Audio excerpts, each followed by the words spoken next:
Hello, everybody. My name is Alex Mobley from the Body of Believers Unified. Today, we got a special guest in the house, Anthony Starr Jr. Well, I used to know him a long time ago as Doughboy, but he's not a little Doughboy no more. He's a grown man. But we're gonna get into a very important interview and powerful interview, and we're gonna hear this young brother's powerful story.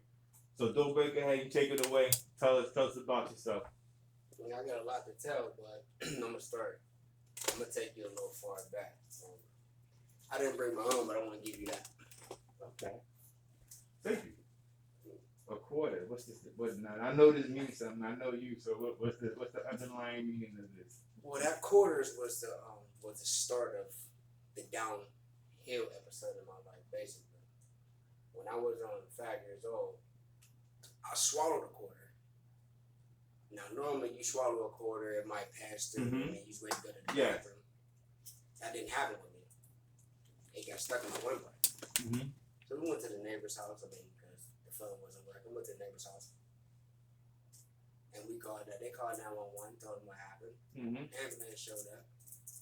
Not only that, my grandmother showed up. Paramedic, it was like, just realize we're just gonna take your blood pressure and everything, make sure you're okay. And then that's when the panic had settled because I'm 5 years old. I'm thinking like, oh, I just got a tummy ache. But then I was like, my stomach hurt. It was like, don't worry about it. It'll be all over soon. And then when they started checking me and everything, and that's when the breathing got tight. They X-rayed me, come to find out that quarter didn't go down the way it was supposed to. It turned sideways. Okay. It was stuck in the windpipe. So my breathing was real tight. They had to do emergency surgery to get that quarter out immediately. I woke up the next day. Everything was back to normal except for one particular thing. There was this white man sitting next to me. He introduced himself. I'm like, who are you? My name's Tim Wolf. He's like, I'm going to take you to your grandmother's house. So, yeah, next thing you know, whatever, through all of that, I'm like, well, the problem was that when the paramedics showed up, they said, well, where's your mom? We were like, we don't know. The first thing they did was call CYF. Oh, man. Call CYF. Next minute, CYF or whatever ended up relocating me and my two brothers to my grandma's house. Yes. But didn't want to tell us what was going on. So that's when the downhill journey started. I moved from Overbrook with my mom, and that's when I officially lived in Homewood. Oh, okay. So that's how you got to Homewood. All right. That's how I got to Homewood.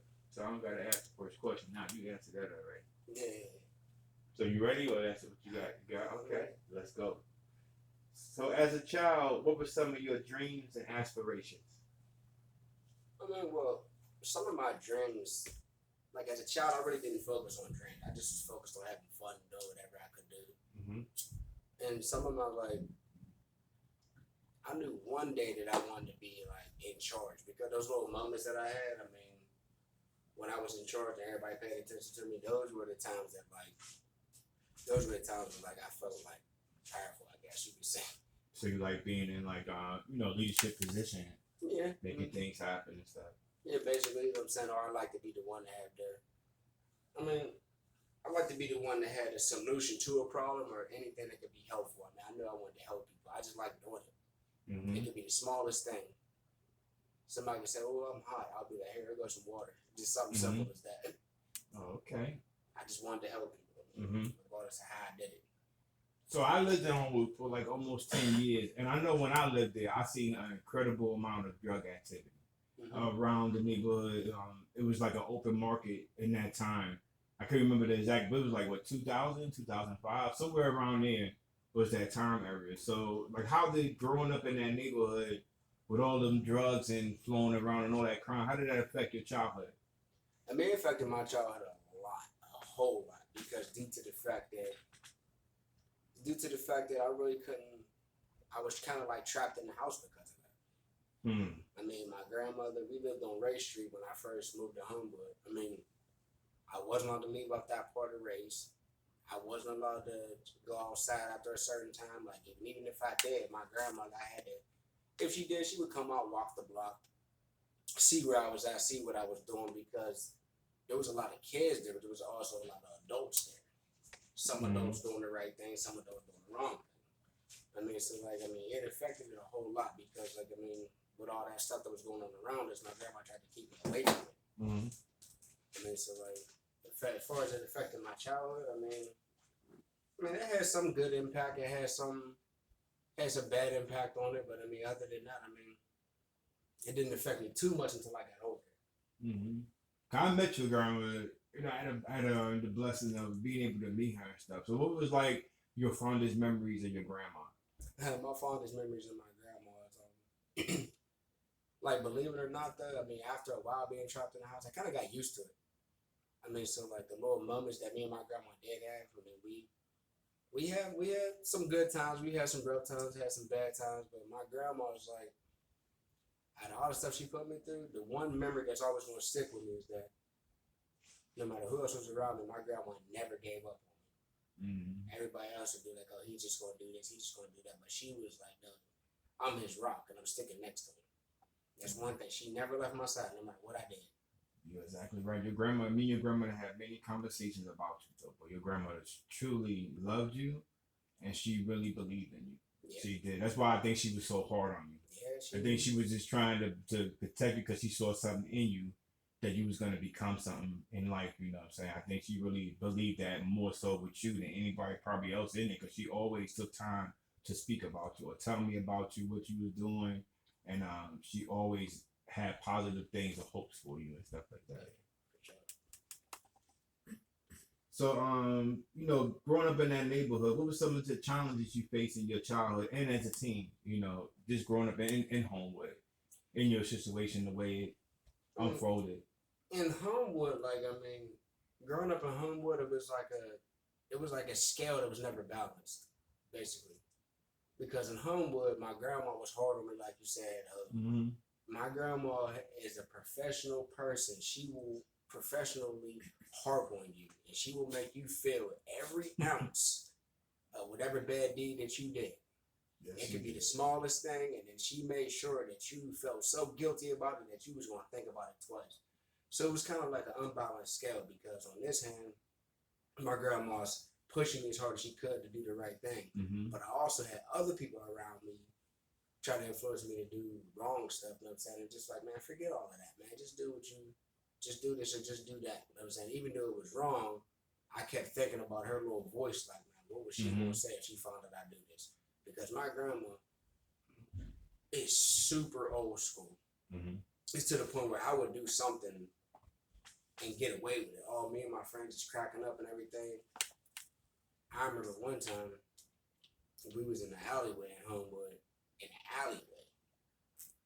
like in these plastic bags on fire and stuff like that, just like bundle up a bunch and light them on fire. But what we would do is we would just throw a whole pack of firecrackers at it constantly and just have it just going off, and just going off, and just going off. And then later on, my grandma said, "Hey, it's time for dinner." I'm like, "Okay, I'm hungry." I go in the house. She's like, "So what's this I hear about you being a firebug?" Yeah, somebody told me they seen you and your friends setting stuff on fire and throwing firecrackers. I'm like, we was at the park or whatever. We was up like the next block up playing kickball in the yard and stuff like that. But in my mind, I'm like, how the hell does she know about that? My grandma had eyes and ears everywhere. Yeah, I was gonna say, like, how did she even find that out? Yeah, my grandmother, she legitimately, I could go anywhere. And one day she might just pop up out of nowhere. Mm-hmm. And I'll be like, "What you doing down here?" She was like, "I came to see what you was doing. Come on, let's go." Mm-hmm. And like, I mean, she like, "You know dang well you wasn't supposed to be all the way down here." I'm like, how do you know I was here? She said somebody called me. My grandma had eyes and ears everywhere. So as a child, what was like some of your favorite hobbies or activities? Just things you like to do as a child, as a teen? I mean, as a child, as a teen, I mean, like, I'm an oddball. I like weird stuff. Video games, fish, pets, and stuff like that. I mean, one of my hobbies I picked up later on was cooking. And I also like to draw, too. I mean, believe it or not, like, I used to sit there and do sketches in my notebook and stuff like that. And music was always one of my favorite hobbies. I mean, I was used to disappointment a lot of times. So basically, I just created my own little hobby that I could do on my own. Like, what you mean by that? You was used to disappointment. Like, what do you mean when you say that? Because like if someone like a lot of times people make promises, oh I'm gonna take you here, I'm gonna do this, or I'm gonna do that, or I'm gonna get you this, or I'm gonna get you that. So basically I put myself in a predicament to where I knew what I wanted to happen was gonna happen. Mm-hmm. I mean if I wanted to mess around with the music, I could. I used to take extra speakers and hook them up to my boombox. If I wanted to make my system in my room sound better, I could. Okay. If I wanted to draw this picture, it was going to turn out the way I wanted to because I was drawing. Yes. And my pets or whatever, you know what I'm saying? I'm a dog lover, fish and stuff like that. I could add whatever I wanted to my fish tank. I could play with my dog. I mean, I just did what I wanted to. Couldn't nobody stop me because I was in control of it. Gotcha. So, like, one thing I was thinking of, like, when you got placed in the system, like, did you ever really see your mother and father after that? I did, but it was like for brief moments. I mean, because what I didn't know was, see, one of the biggest things, like I said, when the paramedics came and all that, they said, "Where's your mom at?" And we said we don't know. They discovered that my mom was on drugs. Mm-hmm. I never knew that. I mean, but as time went on, lived through different events, like make light bulbs go off in my head, like, oh, so that's why that was happening, or that's why this was happening. And like, so my dad was also a drug dealer too. Mm-hmm. But granted, my dad been clean for over 10 years. I mean, he's doing way better than he was back in the day. I saw my dad for like brief moments. He would come visit me and stuff like that.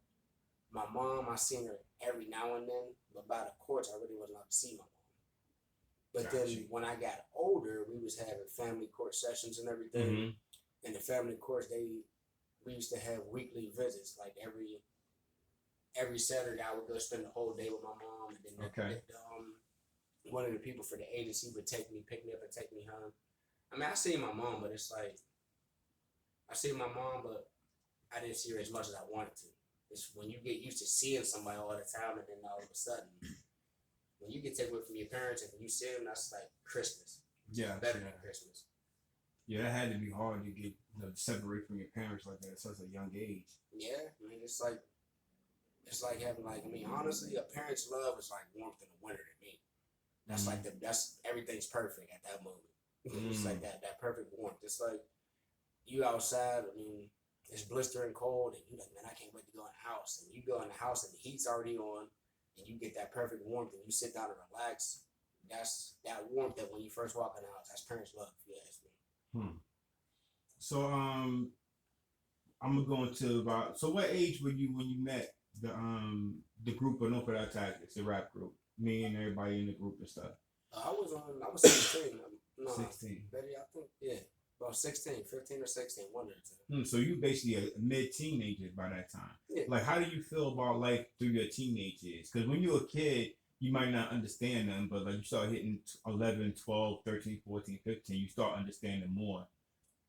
I mean, well, honestly, like my preteen years, I mean, that's when I started hitting puberty. That's when I started maturing, and I didn't want to do what nobody else was trying to force me to do. I always had something to say. I always had an opinion about something. I never wanted to listen. If it didn't make sense to me, I wasn't doing it. Okay. Yeah, because when I met you, like when we first met at 16, like what do you think about, how did we meet? Well, matter of fact, I remember that day. Actually, I remember that day like it was yesterday. We were sitting on, I was with my friend Keenan and a couple other people, and we went over on Beecher Street, and that's where you used to live at.